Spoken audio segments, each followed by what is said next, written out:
I've seen so many people raving about the Jeep Gladiator, so I rented this one for a week to see how much I like it, and of course, in the process, I did as much research on it as possible. Simple Car Guy here, and today we are talking about the most common problems found on the Jeep Gladiator. If you're in the market for a new truck, this one's definitely worth considering, but like any vehicle, it's not without its faults. So let's make sure we all make an educated decision before making a purchase. One of the most common problems on the Jeep Gladiator is with the engine. Some owners have reported that their Gladiator experienced stalling, hesitation, or misfiring while driving. This can be caused by a number of factors, including faulty spark plugs, fuel injectors, throttle body, malfunctioning fuel pump, or even the engine control module. If the module is at fault, there is an updated version of the software, so reflashing the PCM should fix the issue.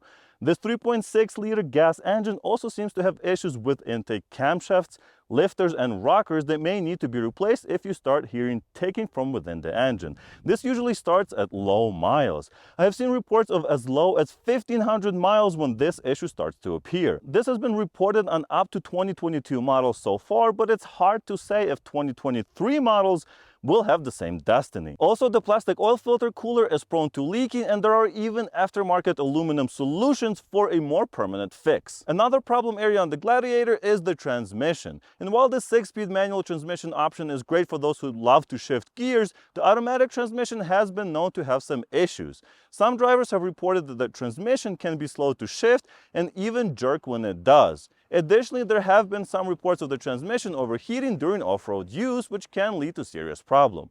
There are 2 separate recalls done by Jeep to address this issue.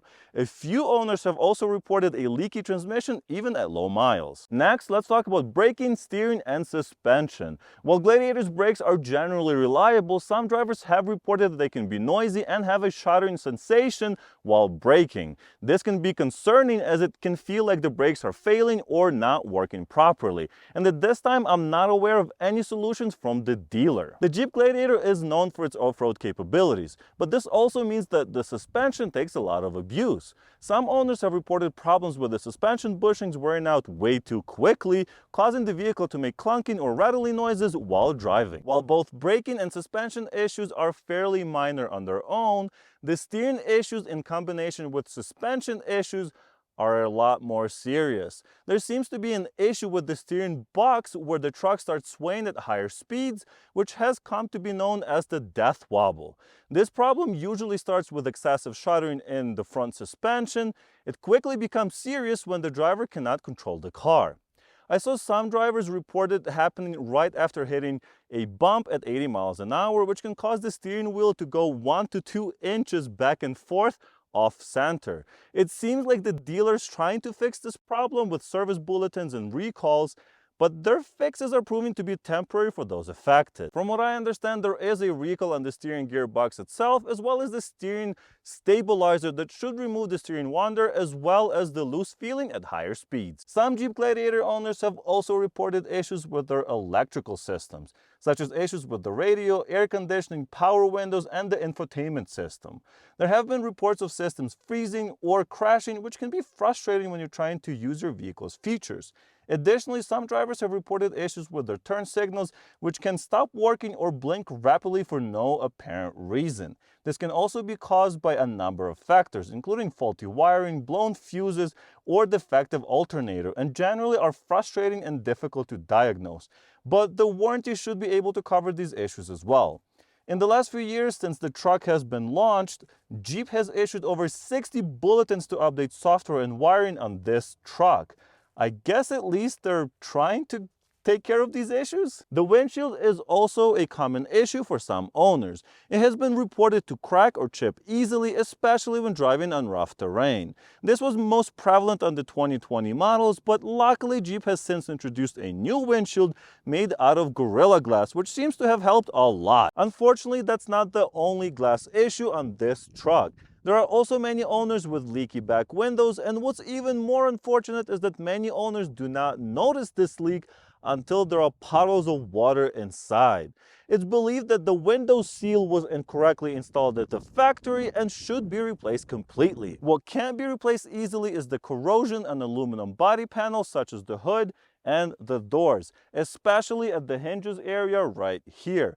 For such new vehicles, it's a little disconcerting to see bubbling paint, and I'm not alone in thinking so. There has been a class action suit filed that includes Gladiators corroding aluminum under the paint. Some owners suggest coating the undercarriage and waxing the paint to prevent the issues, but I don't think that's the point.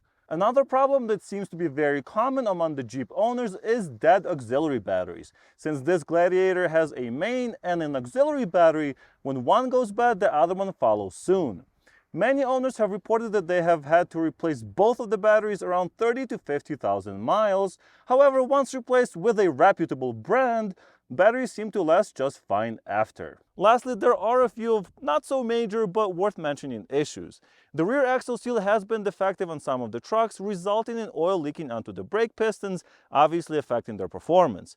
There have also been reports of sun visors breaking easily, tires not lasting as long as expected or not being as effective off-road as promised, and also an issue with the stop-start feature, which isn't super uncommon. Well, I think I have covered pretty much everything that could possibly go wrong with the Jeep Gladiator, and of course some of these issues have been fixed via service bulletins and recalls, but not everyone follows up on those, so it's important to check and see what has been completed when you go to buy yours, or if you already own one, maybe it's something you can look into to make sure it's not going to be a problem in the future. While these issues can be frustrating, they shouldn't deter you from enjoying your Jeep Gladiator or getting one. With proper maintenance and care, your Gladiator can be a reliable and enjoyable vehicle for years to come. I've enjoyed this one a lot in the last week that I've been driving it. Some people advise getting either a pre-pandemic manufactured one since they weren't affected by the shortages, or getting a 2022 or newer Gladiator that's been manufactured after the pandemic.